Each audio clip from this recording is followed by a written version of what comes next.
Welcome to BAM It with John, Michael, and Mari, covering all things business, accounting, marketing, management, and IT. The place where businesses and entrepreneurs find the forest through the trees.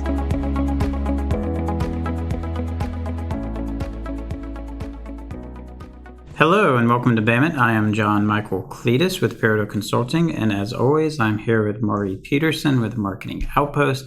And today we're going to be talking about Mari and what she does and hiring a marketing consultant. Am I right? Yes. Okay. And we like to have little segue facts before we get going. So my interesting facts I was looking up in my weeks leading up of research before I got here was just kind of like some effects of some marketing campaigns. Examples of that is, everybody, if you're getting an engagement ring, they say, well, you got to spend 2 to 3 months of your, monthly salary on engagement ring. That's kind of the go-to. Well, that was just from a marketing campaign by the Diamond Company De Beers. They just did a big marketing campaign saying, every guy should spend 2 to 3 months. Gee whiz, I wonder if that's biased at all. I know, exactly. That's what's funny about it. Or this, the Pledge of Allegiance was written by a Christian socialist, but then it was propagated by a flag company as a marketing scheme to sell more flags to schools. So many things start off like that. So they said that they should do the Pledge of Allegiance in schools so that every school would have to buy a flag in every classroom. Smart. That was smart. That is, yeah, but it's... Many things in marketing are like that. One person comes up with a company or product or idea and somebody else appropriates it and takes it to the next level. Yeah, but I mean, now all these schools are doing Pledge of Allegiance in their classrooms, and it's because a flag company wanted to sell more flags. We're elements in a machine, and we don't even realize We're just consumers. What's Rudolph the Red-Nosed Reindeer was a jingle by, Macy's or something, and now it's a staple and 90% of what you see around you is marketing. You probably don't need 90% of what you buy. Well, and it's in the visibility of marketing. Apple, for example, people, Apple's been killing it. All this advertising. Everybody talks about Apple. But Windows PC still has 90% of the market share. That's, a fact. Anyways, so moving on, talking about all this marketing and the effects of it, which I still kind of think it's funny about the flags. We'll segue into Mari, and she's a marketer, and she's the one that comes up with the idea to sell flags to schools, not specifically. Okay. Is that a question? No, that was an accusation. That was I don't know. That's your industry, I guess. I don't know. I don't know where I was going with that. Anyways, Mari, so we are in the latter half of season 2. I think for the most part, our listeners know who you are and what you do. But we really wanted to have a podcast here about hiring you and what that's about and talking about you and your industry as well. So let's start. And then we're going to have an episode about you in accounting and why people should hire you and how you're different, right? People That's if people want to go to sleep. Well, as your marketer, I would highly recommend it. Okay. Anyways, so why do people, first of all, like a marketing consultant, so it's you don't work for a company, you're just kind of a for-hire person, right?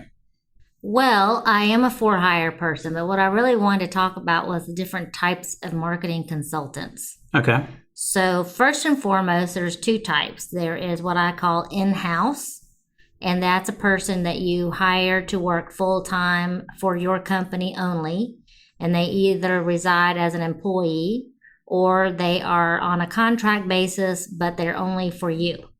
Okay.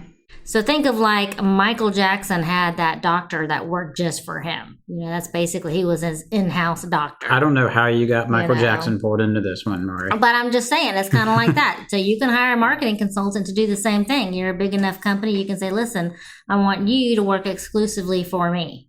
And that's what we call in-house marketing. Now, they could be an employee and work within that organization, And then there is client-side marketing, and I am client-side, where I work with multiple clients and in various industries and places and sizes and shapes, and that's client-side marketing. So you fill the niche for people that need a marketing person, but they don't need a full-time salaried marketing person. That's a yes and no answer, because sometimes they may have a full-time in-house person, but they need to have somebody with additional skills or experience or contacts, or they just need somebody on a project basis to do something very specific for them. And sometimes they will outsource that. So you can be, just project-based outsourcing for bigger companies that have that marketing department, or obviously for the companies, like I was saying, that don't need the salaried marketer, but you can fill the niche of the marketing person. Exactly. So I just recently did that with a real estate company where they had a campaign going and they have a marketing person in-house, but I worked with that marketing person to implement a campaign. And they like that. They like having the objectivity and somebody else to bounce ideas off of outside of the organization. Yeah. But as far as marketing consultants go in general, so once you get beyond the types of clients that they work for, in-house versus client side, the other kind, you drill down now to specialists and generalists. So a lot of agencies are generalists, meaning that they do a little bit of everything. And then there are specialists. So in Asheville, you get a lot of specialists. So there are website design companies, and they will tell you, we specialize in website designs, we specialize in website hosting and support and all of that.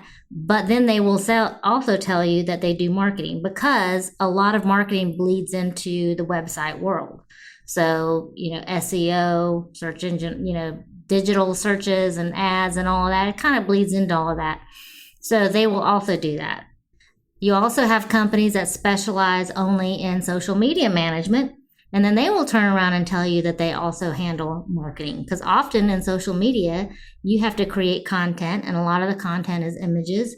So they can also do advertising for you and create those images for you. So you will get social media companies that say they also do all the other marketing. You can talk to companies that specialize in branding, and they will also tell you that they do marketing.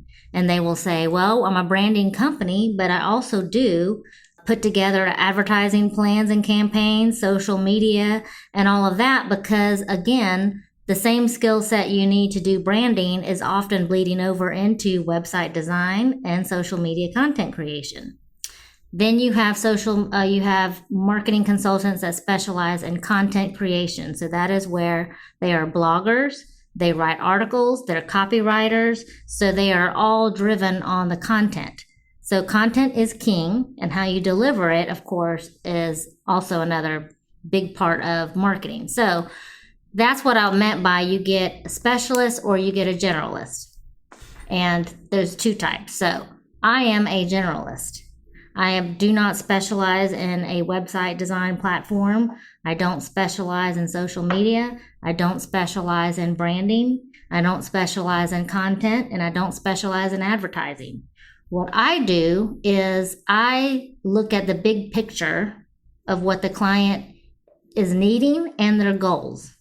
And then I turn around and I match up the tools to go with those goals. So I often liken it to buying a lawnmower. And have you ever heard what I've said about a lawnmower? I don't know. I think you have. Probably. Okay, so what I often tell people is, you know the size of your yard, and if you go out and you buy a lawnmower, you go to Home Depot or Lowe's, there's more than one lawnmower there. There's a push mower, there's a gas mower, then there's a riding lawnmower. And you buy the lawnmower that is good for your size of your yard, correct? So if you have a 10 by 10 little small, yard, you don't go buy a riding lawnmower for that. You go buy what you think is going to be appropriate. Well, in my world, a lot of people don't know exactly what the size of their yard really is. So what happens is they go out and they have a small little lot, but then they end up spending so much money on huge marketing things that they don't need, and it's a huge waste. And I see them make mistakes like that. I also see the opposite, where people have all these needs and they think that they want to do 100 different things, but they have the budget for a push mower. So they're expecting their little push mower to basically mow the size of the Biltmore estate, and it's not going to happen. So I often am sitting there having these conversations about, let's match up your goals with also what is reasonable with your resources, time, people, and money, and then match that up with the appropriate tools and the appropriate size tools to achieve what it is that you're looking for. So that's what a strategist does. No, that's fantastic. And back on lawnmowers for a second, I had about an acre yard and I had a non-gas powered push mower, one of those trolley things. And let's just say I was a little under performing in my lawn mowing abilities because of that. Yeah, probably by the time you got done, you had to start over again. Exactly. Or if I let it go too tall, it wasn't going. Well, I always use that analogy because people can visually see that. I have a very small front yard and I don't do anything with it. And I think if I were to come home and be on a riding lawnmower on it, people would laugh. Yeah. It's so obvious that is way more than you need for that size of lot. And I wish marketing was that clear with people, but that's often what I'm doing is really clarifying for them, what their need is or their goals versus let's match that up with your resources. No, and I think that's great because that last thing you said is key. Match that up with your resources plus with the resources that are available in the market because, and forgive me for using this term, I view you in some ways as like a one-stop shop, as you can come to Mari and Mari is your advocate to where you say, I need branding, I need website, or she can help you decide actually, do you need that or not? But let's just pretend like you need branding, a website, and also some SEO optimization. She can branch out and find the pricing for you and actually hire the people that are filling what you need because she knows the people or knows what you need better than you do in your research. So she's not only is she good at that strategy and helping you figure out what you need, but also she knows if you decide what you need, she knows to hone that in better and get you better, not only pricing, but quality for that as well. So it's great to have an advocate like Mari on your side in your business. So that's a good thing. Well, and 2 points there. So one thing is that I work with all kinds of vendors out there, from printing vendors to website design professionals, social media, graphic design, you name it. I work with all kinds. So my responsibility is to know who is out there in the marketplace, both online and within the geographic region, and what do they provide? How do they work? What is their pricing? And then that way I draw from that bank of knowledge when I am working with clients. And I say, okay, this client needs this, and I match them up. And that's something that clients don't know how to often do. They don't know what questions to ask. They don't know what to look for. And they're not really sure of, is that even the right amount of money? Or am I overspending? Or am I not getting what I actually need? So I do all of that. I go out there to all the professionals and I match it up. And I review all the contracts and I review the proposals. And I also then make sure, and I'm the person coordinating, so I make sure it's all done right. And that is a huge relief to clients. They usually love being able to tell people, please call my marketing consultant and she will review everything and then let me know her recommendations on what I should do. The other part of what you said is a big key difference in agencies. And this is where I always tell people they need to ask certain questions when they hire a marketing professional. A lot of marketing agencies actually charge commission and management fees if they are reselling product. So what kind of product might that be? That could be anything from print. Let's say you have redesigned your logo and now all of a sudden you have to get all your cards reprinted, your car vehicle wraps done, the signage done. Maybe you have to order thousands of new tax folders or presentation folders, whatever it is. And that can cost quite a bit of money. I did this several years ago, and I remember that the total cost for us to, after we rebranded, to reprint everything was $30,000. Now, this is where I learned my lesson. What I found out later after I looked at the bill was that $30,000 actually included a 30% markup. And the markup was just the commission that was paid to the agency. And so I went to the agency and I said, I don't understand something. why are you getting 30% when we're already paying you to manage our marketing and that you coordinated this? And that was just standard. So this was many, many years ago. And I don't operate that way. And I knew when I started my own company, I was not going to work on that premise. If a client is already paying me for my time or a contract, I'm not going to double dip. I consider that double dipping. Other companies may not consider that double dipping, but that's how they sometimes make their money, is on these commissions that they earn from advertising agencies. They can upcharge a commission or a management fee for those Google ads you buy, for social smart ads you buy, for advertising that you may have bought in a print magazine or newspaper, or just printing in general.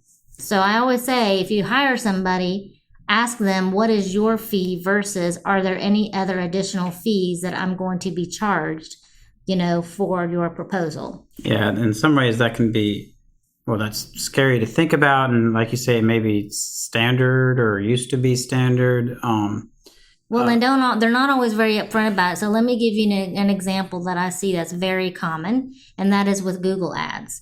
So a lot of times somebody will tell you, this is my flat rate, or this is the flat rate for your Google budget. Let's say it's $2,000. No, we'll start with an easy figure like $1,000. Well, what they don't know, the client doesn't know, is that out of that $1,000, that $1,000 is not going toward your ad budget. It's actually 40% of that, in some cases, is a commission and management fee. So you end up with only $600 going toward your ad budget. Well, in Google ads, the more you spend, and sometimes you have to spend a lot more for your ad to be effective. So where you thought that you were spending $1,000 toward your ad budget and it's really only $600, can make a huge difference in how effective your ad is. So then 3 months later, you say, why isn't my ad being effective? And they'll tell you, well, I don't know, maybe we need to change up the keywords. We need to buy another $1,000. Or we need to buy another $1,000. What they didn't tell you was you actually did not have enough money toward your ad budget to make it effective. There's always somebody's hand in the candy jar, right, Marie? Yeah, well, that's the kind of thing that really I said I would not do that, and I don't do that. I don't charge any commissions or management fees for those things. Oh, kudos to you for doing that, and that's fantastic. So I'm going to back it up just a little bit, and you're bebopping down the street, you run into somebody, and you tell them that you're a marketing consultant. What is the stereotype you usually get from that, from people when you tell people what you do? Well, they box me into, you do websites. What about social media? Or they think I do Google ads. So very specific, like SEO or tangible stuff. Right. Marketing is I always tell people, is a big umbrella, because underneath that is a planner, an organizer, a person that does very specific tools, such as the creative side. So the creative component of marketing is your graphic design, website design. There's the content. What is the messaging? There is the social media aspect now. There's email marketing, video marketing. So it's a huge umbrella. And that's where I think the confusion lies. And most people think about the tools, which is what I think is the biggest, most common mistake I see with businesses, is they focus on the tools instead of the strategy.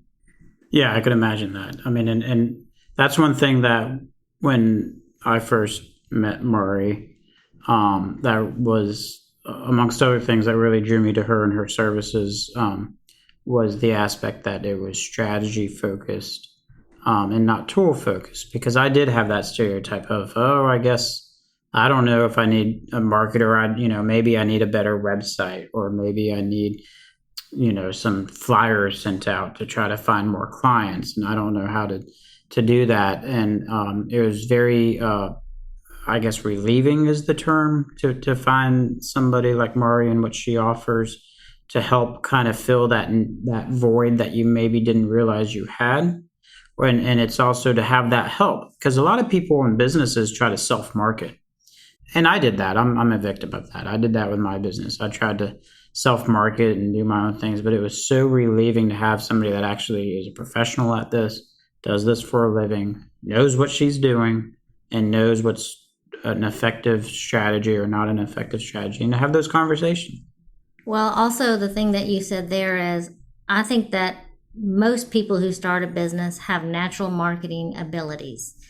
Otherwise, they wouldn't have started their business. And it's very hard to start a business and succeed at it. So I always look for what is that person or owner's innate talents, and let's leverage that. And then what is your weakness, or what are the skills that you need, and let's fill that in. So that's how I look at it. I think you're a natural marketer. You're very good at what you do and in drawing clients to you, and you have great client relationships. In other aspects, though, you need help with website design and content language and stuff like that. So that's where I filled that in. But a strategist also looks at the big picture. So like the other day, I was telling somebody, a marketing person is not a cure for many things. A marketing person, so here's where I also see people, they come in at the last minute. So a marketing consultant is not going to save your business. A marketing consultant doesn't cure bad customer service. It doesn't cure bad process or lack of process. Marketing does not cure bad leadership. And it certainly doesn't cure a bad business idea to begin with. But what a strategist does is once you bring somebody like me in, they will quickly figure that out. And they'll tell you your process is bad or lacking, your customer service is bad or lacking, and then they will help you fix those things. So a strategist is very good at kind of coming in and honing in on what are the problems and obstacles in your business related to marketing, and then we work to solve it. Yeah. I've always known, starting out as a professional, that marketing is probably the most important part of your business. Now, like you said, a lot of people self-market, and that's fine to an extent. And I'm now a professional accountant, and a lot of businesses know they need to get an accountant. And, to an extent, they know they need to get an attorney. They don't know, as like a give me, that they need to get a marketing person too. And it's something that I try to bring up to my clients plenty is, have you thought about a marketing person, maybe outsourcing some of this? Because a lot of, like I was saying earlier, businesses do self-market because they feel like it's a place they can save money, which they can. And, let's talk about that. Let's talk about maybe your fee arrangements and how, like, where does the money come from when they're paying you, so that if they're trying to think about it. Okay, so there are various types of fee arrangements, and you see this with many professionals. There are people that are charged by the hour, and, then you need to ask them, what is your hourly rate? And a lot of people are afraid of that because they're always afraid of the big bill. And so usually what I do is I tell people, if they are on an hourly arrangement, that I do cap it. And then I'm going to notify them if it starts to exceed a certain level. The other type is a project-based. So sometimes I do get brought in for a large project, and then I will try to estimate what I think that is going to be if I can understand all the variables. Granted, you don't always know all the variables, but you can do, if you're experienced, you can do enough of the work that you understand what the variables are, and you can estimate a project fee. And then the project fee usually includes, or you may say it in addition to, expenses, a percentage, blah, blah, blah. So for example, event planners usually charge a commission on top of their fee. Okay. So then there's a retainer, and I typically work under a retainer. And the retainer is because I now only work with clients on a 6 month to 1 year or more basis. And the reason for that is it takes time to A, really get to know the client, B, develop the trust, and then C, implement the plans and have them actually produce results. So like I said, marketing is not a cure for a failing business. It is something you can't bring it in last minute and hope to have that solve your problems with your business. If you have a failing business, that means there were other business problems that had nothing to do with marketing or a part of marketing that happened way before this failure. So I work on retainer for a minimum 6 months or more. in most cases, but those typically how marketing people work. In addition, marketing consultants, and again, going back to you want to ask, do you charge a commission or a management fee for any part of your services?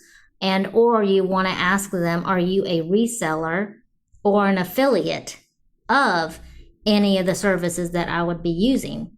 So you want people to disclose that to you. And I think in this age of transparency, marketing companies should be very forthright about being a reseller or an affiliate.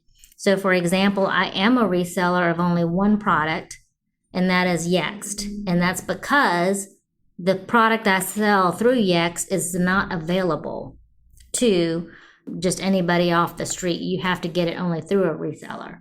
And that product has features that you are not able to have unless you get it through a reseller.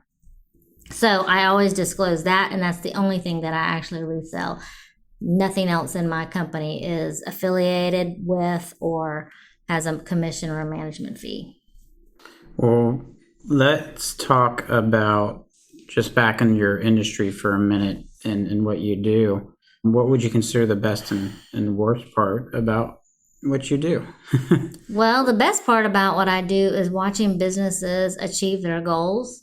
And I love to see either a problem getting fixed or a company actually achieving a growth goal.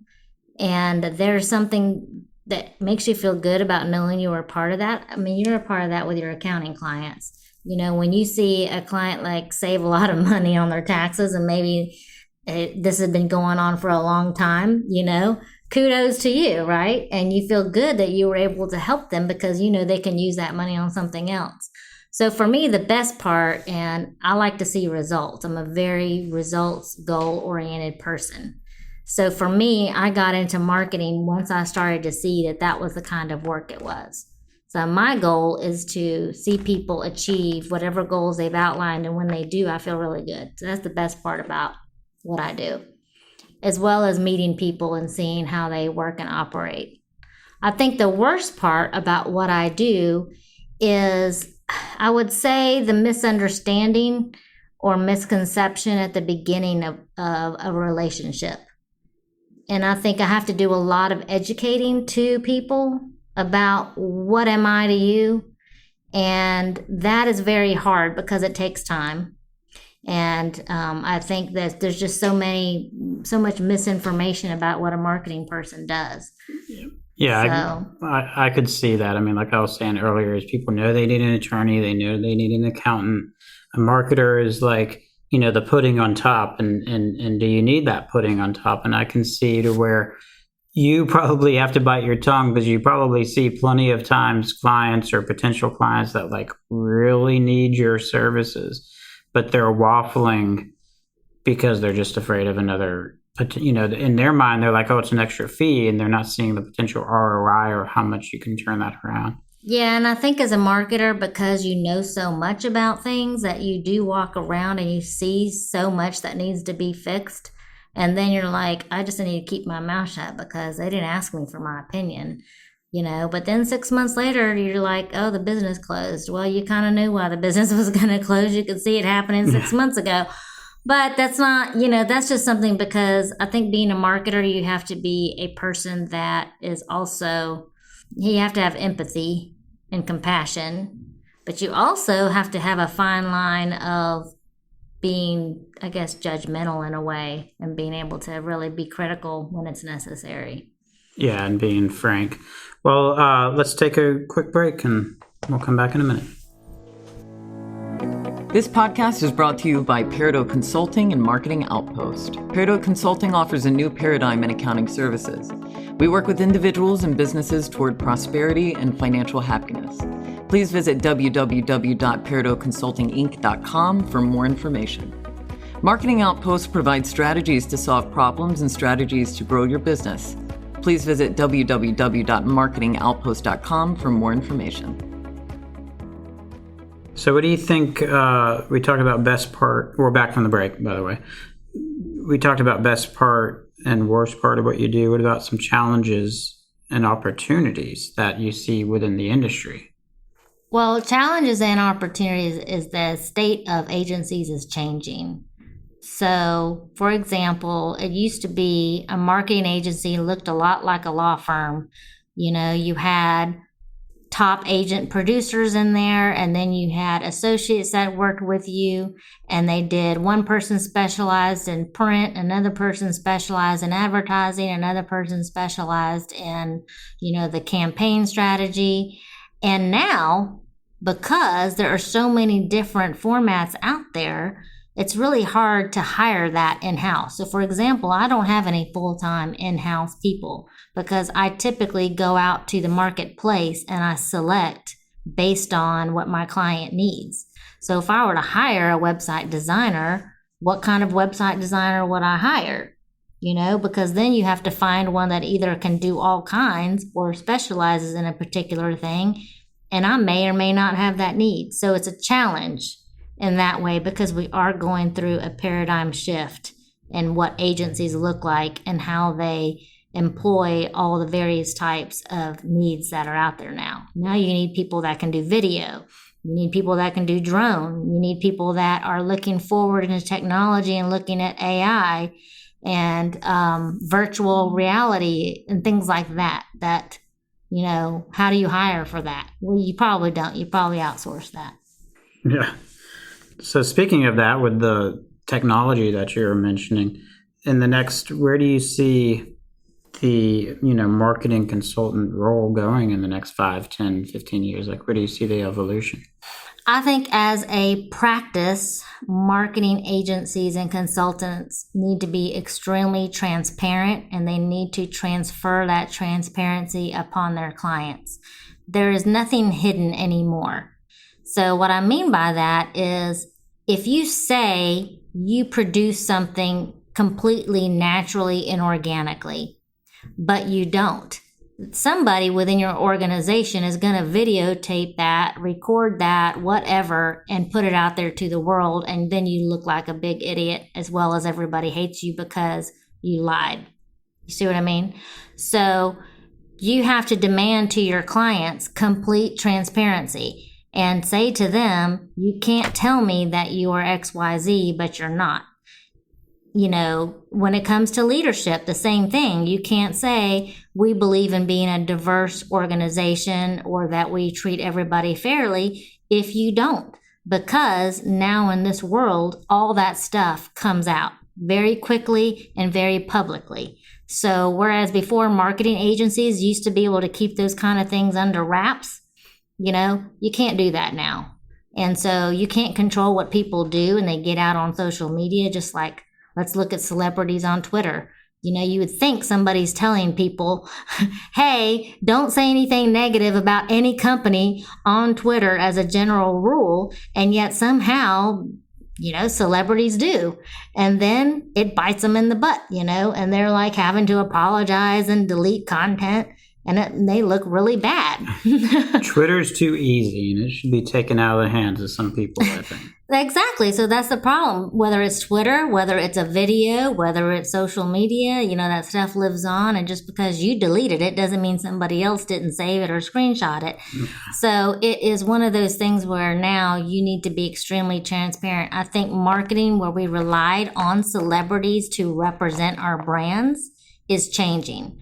I think that the millennial generation that is coming up does not care about brand name recognition as much as prior generations did. And in fact, they're kind of the opposite. So where we have big brand, luxury brands that were established, they're having issues. Big brand companies that were even non-luxury are having issues. Just look at cereal companies. They're having issues because people aren't buying cereal anymore, So those millennials aren't doing that. They don't care about the logo that's on your shirt, anymore like they used to. So I think big brands are going to be affected by that, and they don't care as much, and they actually care more about your mission, your efforts toward social, ideals. And so that's where companies are going to have to start paying more attention. That, and also I think millennials are more price conscious than the other generations. And I find that a lot more with my children to my college-age son, who's at that age, I was like, oh, if my parents want to buy it, whatever. If I'm buying stuff now, my kids are like, Dad, that's a lot of money. It's just something I'm noticing that they're price conscious, and they are also not as, committed to long-term expensive purchases. So you are seeing them buy houses later. You are seeing them do a lot of investment things later. And they don't do things in the traditional way that everybody else is doing it, which is kind of cool because they're reinventing every single aspect of business. And it's kind of cool when you find that and you're like, oh, I hadn't thought about that twist. Exactly. They somehow think of it and they come up with it. Yeah, it's a very interesting generation coming up, I agree. So alluding, we kind of went off it a little bit, but let's just get back on technology. I know it's all over the place of what you're doing. How has it changed your industry from what it used to be to how is it going to continue to change?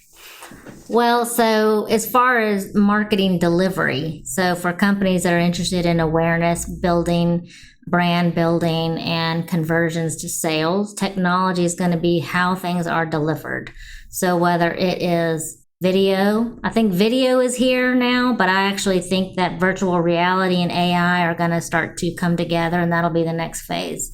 Because people get bored, and that's another problem is people get bored a lot faster now. So it used to be the boredom phase was like 10 years. Now people are over and done with the newest, latest thing in 2. So you better come out with something a lot faster. So as far as marketing delivery, I would say technology is going to make things more interesting and enhanced. 2, I don't think people get out as much anymore. And I think that's not a good thing. I think I was at a restaurant the other day, a pizza place, and I saw no less than 4 different food delivery people in that restaurant rotating in a 30-minute time frame that I was there. Coming to pick up food and go take it somewhere. People aren't leaving the house, and they are shopping online. So not going places. Whereas before we were very brick and mortar driven, and it affected our shopping, it's affecting food. It's affecting any entertainment, the way we entertain ourselves. When you can turn on a virtual reality game at home, why go to the movie theater? Why go out and go bowling? Yeah, home theaters or TVs nowadays. You can do virtual reality bowling at home. So I'm just saying that people are traveling a lot less, whether for every single thing. So whereas we saw the trend affecting shopping in retail stores, I think we're going to start to see that shift affecting restaurants, affecting entertainment, affecting services. Other than getting your hair cut, you can pretty much get your services delivered to your house. And actually, you can get somebody to come to your house and cut your hair. So I don't know. People are just not going around as much. I personally like people as far as seeing things and meeting people, but I do think it's going to affect marketing quite a bit in the next 5 years. Yeah, I mean, people are living a more and more virtual life these days. So I'm going to ask you this question that I love this question. What advice would you give, to, I guess, people wanting to go into doing what you're doing? I don't know, if college students going into marketing. I think that anybody who is interested in marketing, I always say, go out and try a lot of different things. So my career was built on starting first with events. I went from events to, I would say, websites. I went from websites to social media. I went from social media to digital.